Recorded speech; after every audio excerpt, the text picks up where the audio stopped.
Hey everybody, it's Tams and Silver. You are joining us for another episode of Meet Lincoln. I am standing in the Arrowsmith store, and if you've been watching any of my other videos where I'm doing a tour of Lincoln, I mentioned this earlier, and I am now here with Marilyn Arrowsmith. Her and her husband own this store. I buy so much here, Marilyn knows, but if you can see, I'm gonna do a little scrolling. Right behind her, if you would like to get a copy of The Curse of Billy the Kid signed, there's a copy here at Arrowsmith. There's a few. So one of the things I wanted to ask you about first off is, so how did you end up in Lincoln? Are you from here? And what made you decide to run a store? Well, I am from Alamogordo originally, and I lived in Ruidoso for 20 years, and I met a man from Lincoln, and this is why I'm here. I married him, moved down here, and after about a year, I decided to open the store. And so you guys have been here for how long? I've been here for 14 years. The store has been here for 13 and a half. So oh, wow. You guys have really been here a long time. My husband's been here for 26 years. And he's now retired? He's retired from the state here in Lincoln. That's fantastic. So you guys carry a lot of everything. So you can see behind, everyone who's watching, you can see there's a lot of books.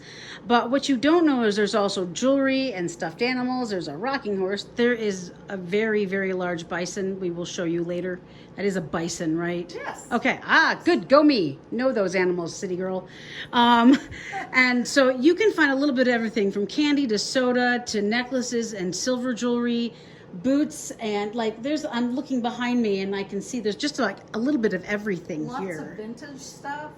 Carry a lot of vintage jewelry, vintage boots, vintage spurs, antique things.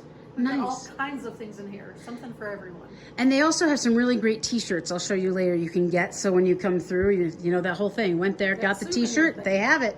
It's important. But there's also there's rocks and there's just some beautiful things here. Honestly, I don't think there's a time I've been in Lincoln where I didn't stop through. And I always intend to just come say hi, and then I walk away with something. Yes, well, you can always find something. You can always find something here, right? Yes. So it's a friendly store with lots of stuff. Even if you're just driving through Lincoln, look for this place. They're open more often than anyone else here in Lincoln. Yes. So we're gonna just talk a little about Billy the Kid. That's how I met Marilyn. Yes. Coming out here doing research for Billy the Kid in the book series. And Lincoln is one of those places that I think really embodies the idea of the land of enchantment, the land of entrapment, as some say. And I really think that Lincoln really is something that it pulled me to live here. Second time I visited, I was getting on the plane and I honestly knew I had to live here. What do you think it is about Lincoln that brings people back, other than Billy? What do you think it is about this area that really pulls people to it? Well, there's a beauty to Lincoln, being here in this valley with the mountains here. The mountains that surround us is beautiful. But the peacefulness of it, if you're ever here at night, just looking up at the stars, it's incredibly dark and you can see every star. The town is peaceful at night, so very quiet, very little traffic. But there's a mystique to it, you can imagine what the history was like back in the 1800s. I mean, you could just picture it in your mind, and you can just go back in time and just feel like you're there. And the buildings here, some of them are old enough, they were actually here. Like when you walk in them, Billy was there. Billy walked there, and the Old West was here. These buildings are as old as that. And it's honestly one of the most well-preserved Western towns, isn't it? If I'm not mistaken. They say if Billy came back now, he would recognize this town the way it is, because it's still preserved very much like it was then. And I think that's some of the charm of it as well. Now, Billy is someone who I'm not the only person to write about Billy the Kid. People have been writing about Billy the Kid. When I went to go do research, I was like, how much? Oh my God, there's so many books on him. Yes. Mostly nonfiction, very few fiction books. I found a Billy the Kid fiction book the other day at Barnes & Noble with Cthulhu. I can't wait to read this thing. So I'm not the only one that's done fantasy with Billy. Constantly coming out with books. Right. And so Billy is obviously an icon. And I'm curious on your opinion. I've asked everybody this. So those of you watching, you're like, she's asking her too. Yes, I'm asking her too. Why do you think Billy has held the imagination of the world for so long? Well, he was a kid. He was a kid. He was very young. He was left on his own when he was very young. Had to survive on his own. And when he came to Lincoln, he was, it was before he was even 20 years old. He was just a kid, and thrust into an adult world. And he had to survive here. And he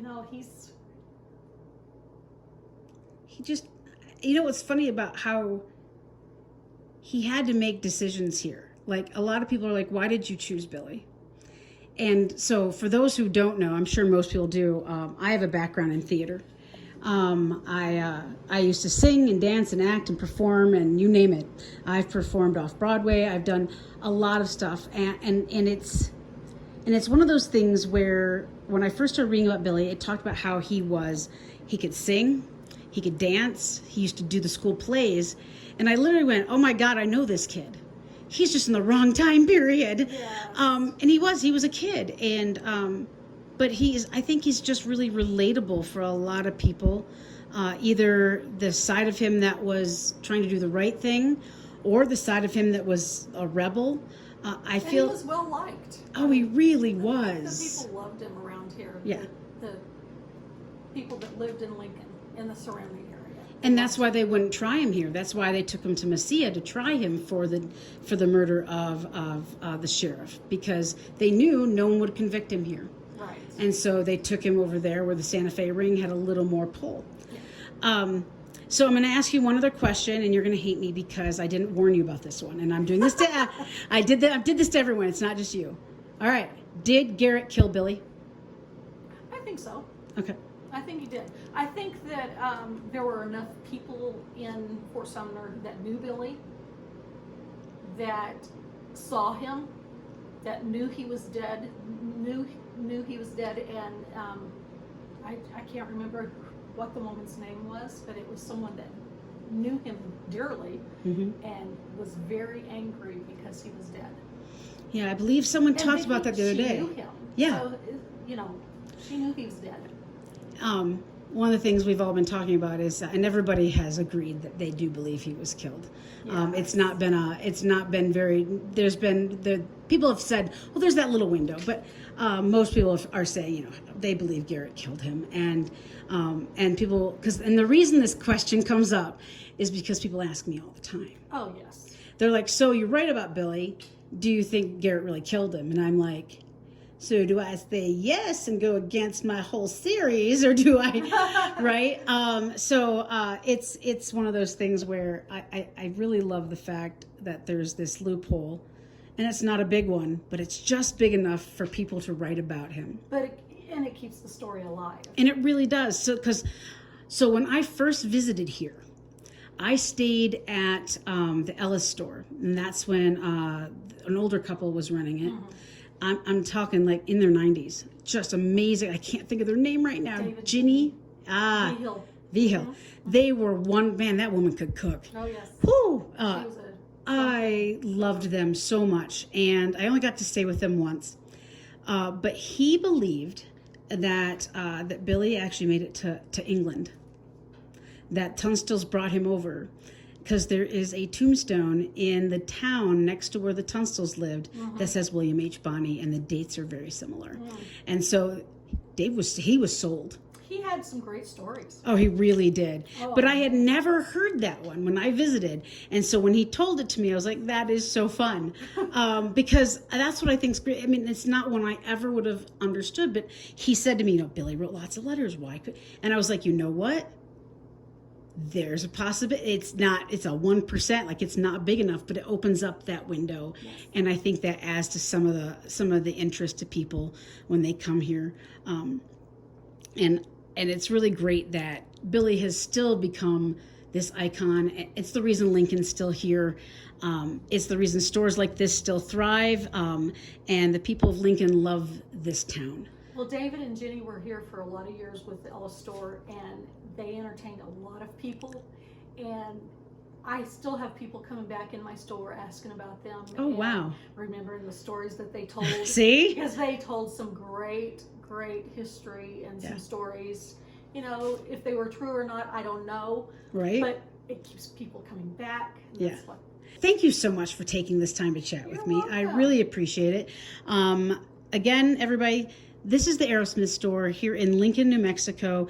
If you're driving through or if you've come here to stay, I cannot in any way, shape, or form tell you how much I think you need to stop here. It's fun. It's a fun, not only is the town fun, it's a really fun store. And I'm going to take you guys on a little tour here afterwards. So keep an eye out for that video. And Marilyn, again, thank you so much. You're welcome. Thank you. Bye, guys.